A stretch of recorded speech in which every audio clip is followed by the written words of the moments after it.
Welcome into another exciting episode of The Scene. Today we're here with Male Vocalist of the Year nominee and Album of the Year nominee for his album Thank You Kindly. Royce Johns joins the podcast. Royce, how are you? I'm doing great. How are you? I'm awesome, man. Well, we got to meet briefly at the MCMO Awards, but for myself and all of our listeners, why don't you tell us who is Royce Johns? My name is Royce Johns Schweinebart. I go as Royce Johns for obvious reasons. Pretty simple. But I've been playing music for, this will be my 10th year now. And I've made a couple records of other people's songs and co-writes. And then this is my first record that I wrote all the songs on. And I play about 100 to 150 shows a year out of the trunk of my Lincoln Town Car. So nice. So yeah, you're a full-time musician. You said you got a wife and kids at home, I know, as well. So yes, why sir. don't we dig in there? I'm a father myself, also now full-time in the music business. Can you kind of speak to maybe the benefits first, and then we'll kind of get into the challenges, but can you speak to the benefits of being someone who maybe only works 150 days a year outside of the home? Well, it's definitely it's hard to describe because it's not the same as like, a normal job where you have hours and whatnot. Some people, I've heard the jokes like, well, you only got to play a 2 or 3 hour show, but it's like, you got to drive 5 hours to get there, or, there's a lot of prep time around that, And nobody counts the 10,000 hours, they say it takes to perfect your instrument, right? We get no credit for that whatsoever. Yeah, I mean, beyond that, forget all like the practice and rehearsal, you do in the early days to even get off the ground, but yeah, I mean, it's a lot of mental preparation. You're just getting in front of people, and you're, a buddy of mine, he's an older musician. He compared it to, it's like a painter goes out and paints a painting and they're done, and people can see their art, but like when you're a musician, you have to recreate your art every night, and it's true. And you're only as good as your last gig. So it's just kind of a lot of like subliminal pressure, even if it's not like even being nervous, it's just, you just have to perform, and you gotta be warm to people, and even if you're not in that headspace, you just gotta shake a lot of hands and be around a lot of people, even if you're tired or whatever. It's just, it's a job like anything else. So Royce, and you kind of hit on something there that I've been describing in this way, and tell me if it resonates with you. We don't do music for a living. We are living musicians. I think about that, but yeah, I mean, it's because it's just like you said, we have to create our art every time. I came up as a teenager, my late teens. I kind of read Kerouac at 18 and was like, South Dakota ain't for me. I'm heading west. I put the guitar on my back and went out, and I survived busking. I was playing on the street whenever I got hungry, throw the case down, play some songs, sing my heart out. There was dinner, right? And then that grew to much more than dinner in some places, right? Venice Beach did very well. Now, granted, a much more dangerous and expensive place to be working. But that's where I learned the value in what I was doing. That's what gave me the confidence to go, well, if I can go make $300 playing on the beach with no guarantee that I was going to make a penny, then I should be able to ask for at least $100, right? And then over the last 20 years, having that number's grown significantly. But yeah, it's a challenge, right? And there's definitely the pressure when you're doing it, and then you got little ones to support as well, and the wife at home, and the pressures that come with that, and being a provider for a family. Definitely there's an undercurrent to it that I think has taken a lot of people out. It takes a special person to be able to ride that current, because inevitably there's going to be ebbs and flows in our careers. Can you have you experienced some lower times and times when you were very, very high and things seemed like they were going very well, or maybe you're in the middle of that right now? Yeah, no, that's an excellent point. You know, I can't tell you how many times I thought about just being done, you know, or just not having it be my source of income anymore. You know, just being like, hey, I'm gonna write a song or sing songs when I want to. You know, I never quit.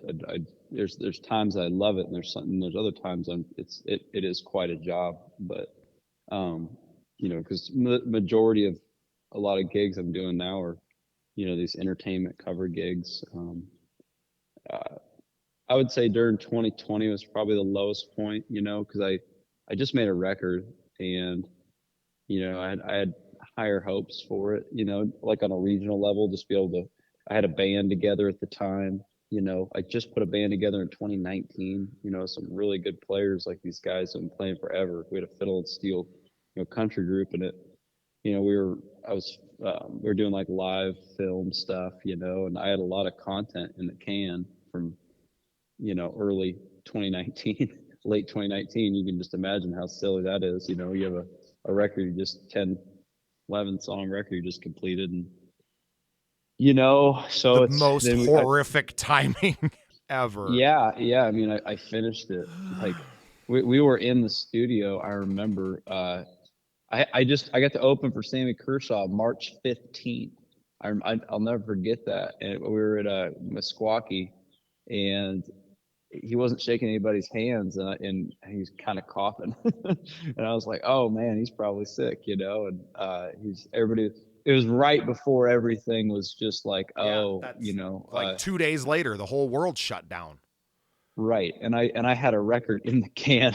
We just finished, so I wound up releasing it November of 2020, flop, you know. And then the distributor that we used, Intercept Music, we had a year deal with them, and it just didn't perform well, so it got pulled from the you know. Anyway, it not pulled, but it just kind of expired, and I never re-released it, and then I made this new record. But yeah, that was probably one of the lowest Where's that points. album, Royce? It's on a flash drive. And You now, know. so is that tied up in some kind of record deal that you're not able to access it, or? No. I own it. It was half cup. The concept was half. Every other song was like a cover of like a song, you know, that influenced me, uh, and then original either by it was like a co-write with me and I a love that couple other concept. writers. I love that. But So, yeah, I don't know. I feel like I've grown from doing that to I want to do original stuff. yeah, You but know, don't you if feel I'm gonna like that's record kind of stuff. a time? I mean, is that album out there? Like, is it on Spotify and still out breathing in the world, or is it completely It's off. offline? And It's off, man. that Because now, it, see, it's don't it. you think that fans of yours would appreciate being able to kind of look at that time capsule, though, of this was Royce, and especially given the time period that it comes from? I mean, that was kind of like, it's I don't even know. It was like a different world, right? I mean, everything pre-COVID feels like a totally different life timeline completely.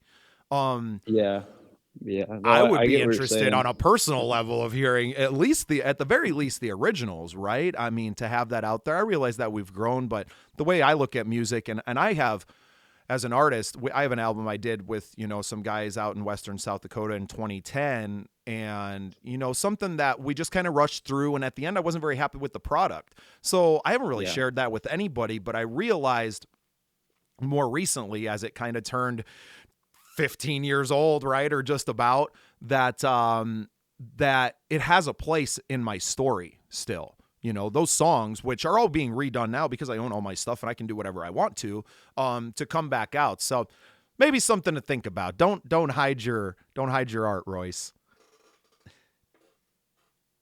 no, I don't disagree to that extent. One of these days, I think I'm gonna put it back out there. It was just the timing of it because it got our deal expired right about the time that I finished my new album.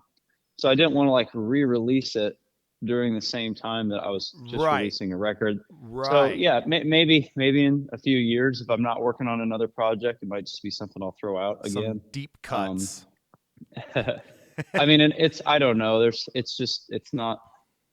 Yeah, it's just not. I guess it doesn't represent what I'm trying to do now. You Right. know, Yeah, and it's there's more that too, right? commercial.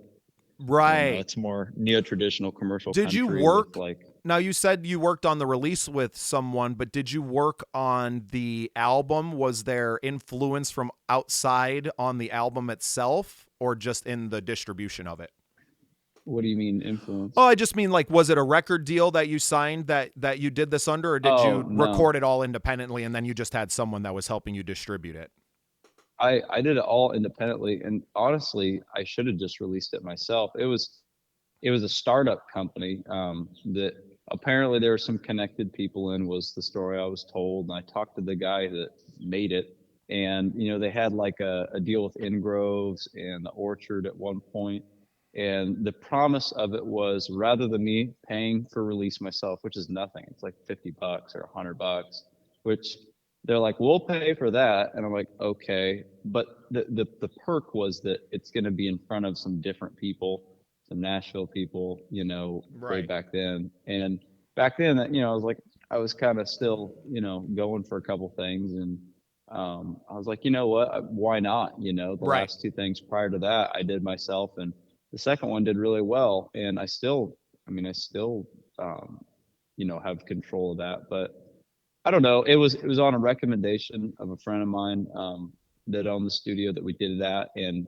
he was kind of he knew somebody in that camp, and anyway, it just wasn't. I don't know. The world was it was everything was Right. so up in the air, you know, Right. and And it's you know the they didn't meet. timing It's not like they're what was that? the timing couldn't have been worse. I mean, that definitely plays Right. something into the whole thing. But yeah, new businesses, and they were probably trying to figure it out, and they, you know, also the timing for them is terrible too. So, well, we've moved on though. You got a new album Yeah. you released last Yep. August. It was Right. nominated for Album of the Year. You were nominated for Male Vocalist of the Year as well at the Midwest Country Music Organization Awards show in Okoboji last weekend. You didn't win, but speak about just the honor of being nominated. Um. Well, I mean, to be honest, I don't really like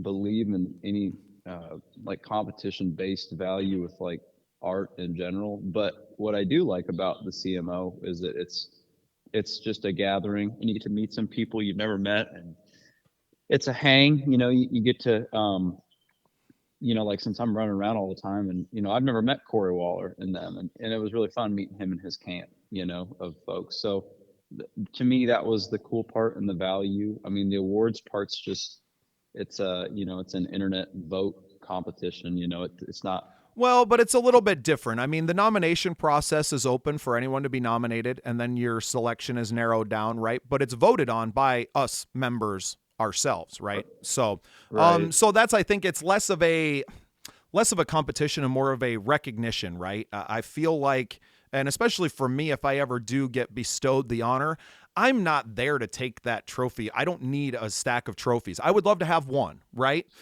To have one is fine, but I don't need it every year. And I know that several of the people who have won it multiple years have been like, yeah, we're not putting ourselves in the running anymore. And I think that speaks to the quality of people that you have in the Yeah. organization, right? And it's more of a recognition based thing like that, right? We're all kind of voting for our friends, and fun for you, you know, that when you release an album that it has the chance to be recognized as that. And then who knows that recognition helps you book one more big show the following year, right? Right. Because you have that name attached to you because your friends decided you deserve the recognition this year, right? I guess that's what I find cool about the awards show and the way that it's designed. Yeah. No, it's good promotion. I'm not. Yeah, I agree in that fashion. Man. I think But you it's hit good on, advertisement. well, and you hit on the Um, networking portion of it, right? I mean, yeah, to win the award, yeah, to be nominated and stuff, the way I see it is it's all resume material, right? For me, that's why I'm to yeah, Chell, especially as we're all trying to travel further and further from home and do this for a living. You need those resume hits. If you're not, and most people don't even know what the Midwest Country Music Organization is, right? But the fact that you can say, hey, I was nominated for this award, they're like, oh, well, then you must be worthy of said dollar amount or said opportunity or said thing, right? So it's cool to be a yeah. member of a group that is kind of doing that for all of us. And yeah, are you a relatively new member, or you have you been around for a little bit? I joined this year. Oh man, I think they contacted me almost like 4 years ago. I think it was like 2018, 2019, and I didn't join then. But my buddy Robert Deitch joined, I think, a year or two ago, and he just kind of changed my mind on it in general. Because like I said, I'm not a big fan of like any awards or like music competition, like Battle of the Bands. I don't have any. I just never liked. I've done them, and I just never liked the ideas anyway. But Robert, he's like, hey, it's more of a get together, and you're gonna meet some of these musicians that you've never met before. And I went, man, and everybody was really nice, and it was a cool hang. I got to see, some of my friends that I don't get to see because I'm running around like chicken with my head cut off most of the time. Um, it's and it was a well put together event. They're just like the flow of the night was really put together well. Um, they did a good job, and it's the cool part is it is all volunteers. It's not a for profit thing, and that's something I commend them for. It's not like they're trying to make money off the idea. They're just trying to do it again and make it better every year. Right. And it's like they're doing the best they can, and they're doing something. And I guess that's and they're trying to better it every year, and that's really cool. And the other major benefit that I kind of thought about the other day was that to be a member it costs $50, which is nothing, right? It's basically just it's throwing a chip in the bucket so they can throw the night, which is really cool. But like if you get 10 radio airplays from that, I don't know if you ever spent money on like radio promo or in Yeah. like the Yeah, I produce Nashville shows world. out here too, buddy. Yeah, just to get Okay. not even getting a song on, but just to get advertising on. Not cheap. Yeah, it's like, dude, you can spend on tier two radio, not like your Nash FM, but like everything below that. I mean, a campaign is for like 6 weeks, like $5,000 or was back in 2018, 19. I don't know what it is now. I guess it was like 3 to 5 grand back then, depending on who you hire. And it's like, dude, you could get 4 plays out of that, And I don't know. I mean, I think it's pretty cool. They put something together. Really, if it just was a radio promo company, if that was the only benefit, I think it's worth all that and more, um, I don't know. I think there's a lot of cool pieces to it, Well, and and I think, I believe that the actualization of what it can be, we haven't even gotten there yet, right? right. Like it's still Yeah, right. growing. It's a relatively new organization as well, and really is just. I think it's starting to hit a stride now. I'm definitely going to facilitate a lot more members from South Dakota because I believe in what the Yeah, organization does and what they provide and what value that other people can bring to it, right? I myself know that I bring a lot of value to an organization like this because I am a booker, a promoter, a podcaster, a performer, right? I can yeah, do all of the things in the entertainment business that can help every single member of the organization, right? But yeah, everyone else has something they can contribute as well, and maybe we just don't know that yet. Maybe there's something Royce Johns does better than everyone else in the organization, and then you kind of find that and get to hone those skills and bring that to add value to the organization. And that's something Lee Klett and I, who won the Ambassador Award, we just got off the phone right before I called you. And that's what we talked about, is what can you bring to the organization that brings value to everyone else, and then you're going to get that value back 10 times just because that's the nature of the organization, right? So yeah, my email's full right now of guys and gals just like you, Royce, that want to talk music, want to get themselves out there, want to share their songs with us, and I love it. It's keeping me busy and advancing my career, but it's also helping you and everyone else to have more content and advance your career and let people get to know you too. So yeah, mutually beneficial arrangements.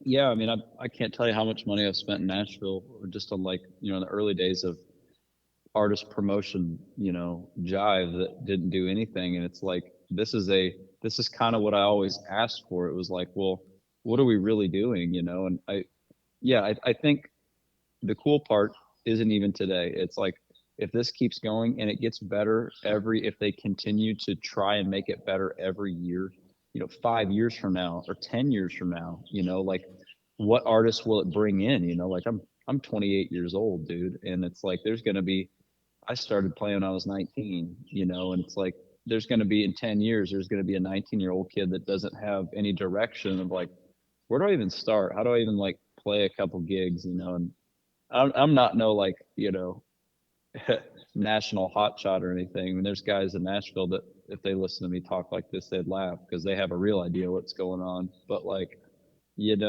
for my small pond that I do, I know a couple people, and if I can help, a younger kid get started, I think that's what it's all about. Well, you got the right heart for the organization, Royce, for sure.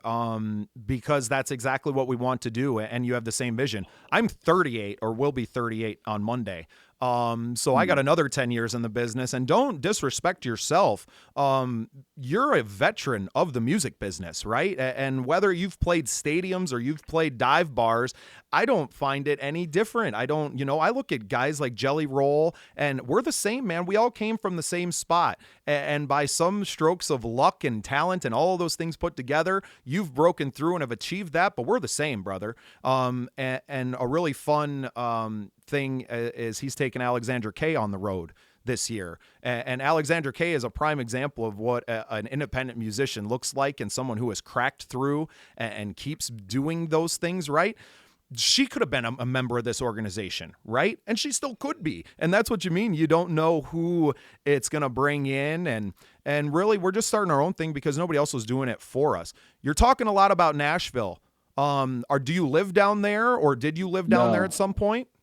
No, I've been there half a dozen times. I've never lived there. I'm not claiming to, like, no, I've just dealt with a handful of people down there. And, right. So where you spent a lot of money down there. Right. Yeah. Well, and that's what we're trying to build is, hey man, you don't have to go down there and do all those things. Yes, the connections are nice and stuff, and they all sell you on a shiny thing, and you're going to make it, kid. But ultimately, where did all that money get you? Where I see the value in coming out here, and Royce, I'd love to bring you out to South Dakota. We got all kinds of gigs and stuff. We'd love to have you out here. Your country sound, your old school sound, people would love it, right? They would eat it up. I'd go, man. I mean, you're hopping a skip. You're about, what, 3.5 hours? Yeah. So where are you based out of? Iowa. Okay. You're Central Iowa. Okay. North of Des Moines, just a little bit. Okay. Yeah. We're not far away, man. And we're really trying to be a term I use a lot now, a link in the chain. I got connections all the way out to the western side of South Dakota too. Right. So we're trying to get more members and those and more of these clubs and everybody to kind of buy into what we're doing. And it started small. I think the organization is maybe 8 years old or something, they said. And it really feels like it's hitting a stride right now, Royce. I'm glad you're a part of it. We're new members, and it's up to us to kind of help it keep growing, right? Brad Morgan was a big deal, a big reason why I joined, and I know he's been a reason why a lot of other people have joined, especially in Iowa, specifically, being his home state. And I kind of plan on being a spokesman for South Dakotans and South Dakota musicians to say, hey, man, there's this great organization that gives us an umbrella over the whole Midwest region, and we don't need to go to Nashville. Have you listened to Samuel John? Do you know Samuel John Band at all? So they're members as well. You'll have to check out an episode of Love Noise, which is our other show here on the network. And he's got a song called Set Me Free, and the whole thing is, kind of I don't need to go to Nashville to make it. I need a room and a dive bar, and I'm good, right? As long as there's people listening to me, I'm good. And it's just a cool theme. And I think it echoed with me, and I'm sure it does with you and pretty much every member of the organization. Yeah, no, I think in today, I mean, especially past COVID, like you go to Nashville and like the creative side of it is a ghost town. Even like the old guard writers that I know that have written number ones in the 70s through 90s, 2000s, they're like, if you move here to be a writer and you're not playing the artist card at the same time, you're wasting your time. And the other thing too, it's like even if you want to play the artist card, I haven't listened to that like FM radio pretty much since 2017, 2018. I kind of checked out, man. And music isn't being, I know, not think I know, like Sierra Farrell's not on Nash FM. Sturgill Simpson's not on Nash FM. Charlie Crockett's not on Nash FM. Crazy, And right? it's insane. And they're the real vagabonds, and they're the real. I mean, someday we're gonna look back at like they were the Waylon Willie Jesse Coulter, right? And exactly. That's the music that people are gonna gravitate towards, and it's the timeless stuff. And then there's gonna be all that '70s Nashville like country pop and '60s pop that faded away, and that's what's being played on the radio today, man. And I mean the majority of it, it's just like it's kind of I feel like I'm in an episode of the Twilight Zone sometimes when I listen to if I'm in a car and I just happen to the FM radio pops on and I'm listening to it. It's like it's the same stuff since about 2011. They haven't even changed. Like it's like I feel like it's a joke. I feel like they're trying to like anyway. Yeah, no, I feel you. It's weird. It's weird. It doesn't even like it's not. There's nothing heartfelt. Mostly. There's right. Nothing heartfelt. It's music about it. And just made to be background music, really, and to get stuck it's in your between head ads. It's music. Right. It's music to be. It's made to keep you listening. In between the ads, that's all their format is, and it's like I once I kind of dove into it after about 2018, 2019, I started figuring out like, well, and you have to move down there, and you got to live down there, and you got to shake a lot of hands, and you got to get in line. And you got to put your life on hold for an opportunity that may not present itself. Even if you do get that opportunity, it's not really what you want by the time you get there. And I decided to, anchor down here, man. I had my first kid in 2020, and I made up my mind, and damn me, I guess, but I'm gonna make records that I like, and it's gonna be the quality that I want. And if it isn't, I'm not gonna release it. And if 20 people listen to it, great. If 50,000 people listen to it, awesome. It doesn't. I'm gonna work hard to promote it. I'm gonna do my best, but if I'm not proud of it, I'm not gonna put it out. So. I love it. Yeah, and that's great, and that's really what I'm getting to in my career. Like I said, I kind of released an album years ago that I just wasn't kind of proud of and let it fade away. And I was like, this time around, I don't want to do that. I want everything that I release to be something to stand that my kids can look back on and go, that's my dad, right? When they're showing their grandkids, right? And maybe great grandkids, if there's still music, and is exactly why I want to make sure that at least I press my one copy of vinyls, right? To have all of my songs, and maybe I do a greatest hits where I just press it all, but then to have that physical copy that can be played on any, you know what I mean? And still have that. Yeah. Great conversation, Royce. I really love digging into everything that you are and that you represent in music. I think you're on a great path, man. We're definitely going to get you out into South Dakota. They're going to love you out here, brother. Don't guarantee that yet. Yeah, no, I know our people out here, man. We love good people, and you're great people. I had a pleasure, just meeting and speaking with you. I did get to watch you perform at the show. You're great. You got an awesome old school sound. Not a lot of people bringing that to the table. A few of the people that you mentioned in the podcast, your Charlie Crockett's and those things. And yeah, I think you're right. And I think the advent of the internet, shows like this, and obviously many others that are much bigger than our little show and our little organization, but we're the ones making it happen. And it's a commitment to being fiercely independent, just like you are. That's going to make it all happen for us. So thanks for being on the show, Royce. You got anything you want to plug on the way out? No, besides, I have my new record, newer, I guess. It came out in August, and check it out. It's called Thank You Kindly. 10 songs on it. So that's great. Well, we're going to have you send one of those in. We're going to put it on an episode of Love Noise, which is our review show where we just kind of tell a little bit about you, listen to your song, and then talk about all the things that we loved about it. So we'll have you send one of those in, and I can't wait to get you out to South Dakota for a show. Fantastic. Well, I appreciate the call. Awesome. That was Royce Johns. Thank you for listening. Remember to go to patreon.com/thescenesd. Follow us on all your social media channels and make yourself part of The Scene.